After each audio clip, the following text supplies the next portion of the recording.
Olá, vamos juntos mergulhar num dos salmos mais importantes e mais citados em todo o Novo Testamento, o Salmo 110.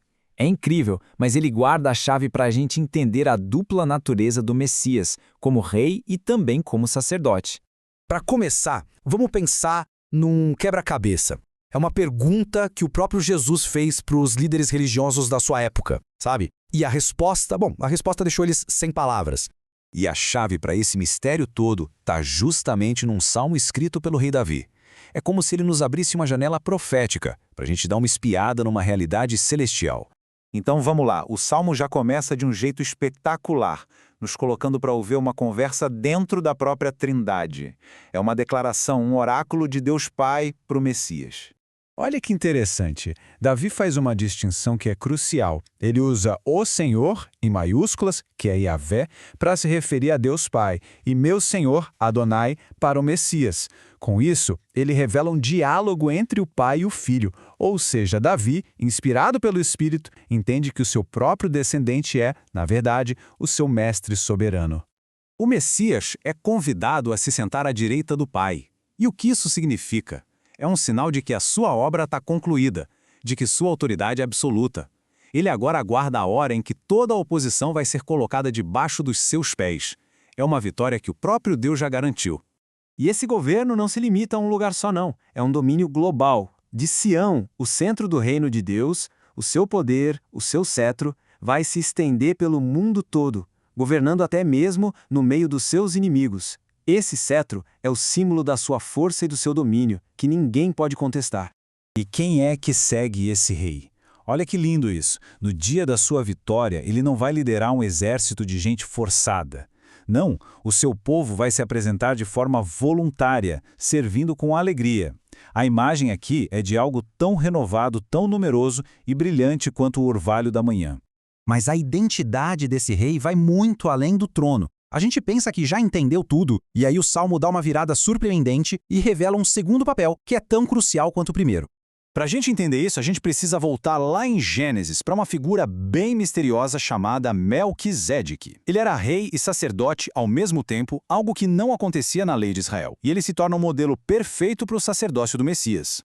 E aqui está o ponto central. Esse novo sacerdócio é muito superior ao dos levitas. Por quê? Porque ele não se baseia em linhagem humana, em descendência.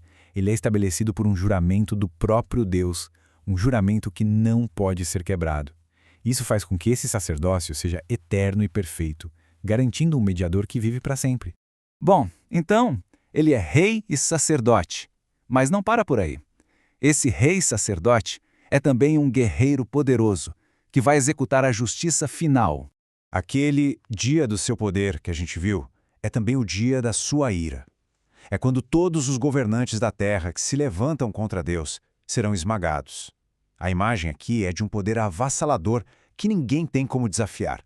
Sim, é uma descrição bem forte, mas é uma imagem sóbria do juízo final. A autoridade do Messias vai ser exercida sobre todas as nações, colocando um ponto final em toda a rebelião contra Deus. É a demonstração definitiva da sua soberania. E a conclusão é de triunfo absoluto. Depois de garantir a vitória total, o rei guerreiro se reanima, ele é revigorado e exaltado. A sua campanha militar chega a um desfecho glorioso e ele segue de cabeça erguida. Certo. Agora vamos juntar todas essas peças. Vamos ver como esse salmo pinta um quadro completo de Jesus Cristo e finalmente responde àquela nossa pergunta lá do início. Pronto, o enigma está resolvido. Jesus é plenamente humano, por isso é filho de Davi, seu descendente. E ele é plenamente divino, por isso é o Senhor de Davi, o seu mestre. Isso explica perfeitamente como Davi podia se referir ao seu próprio descendente como alguém superior a ele. É impressionante olhar para trás e ver o quadro completo. Em poucos versículos, o Salmo 110 nos revela as múltiplas facetas de Jesus. Ele é Deus, o Senhor de Davi. Ele é rei, governando de Sião. É o sumo sacerdote, que intercede para sempre. E ele é o conquistador e o juiz final. Cada pedacinho do salmo acrescenta uma nova dimensão à sua majestade. E o ponto central para a nossa vida é este. Nosso rei perfeito já conquistou a vitória, e nosso sacerdote perfeito vive para sempre, intercedendo por nós. Isso nos dá uma esperança que não pode ser abalada. A nossa salvação não depende do que a gente faz ou deixa de fazer, mas unicamente da obra completa de Cristo, que a gente recebe pela graça por meio da fé. No fim das contas, este salmo não serve só para resolver um enigma teológico.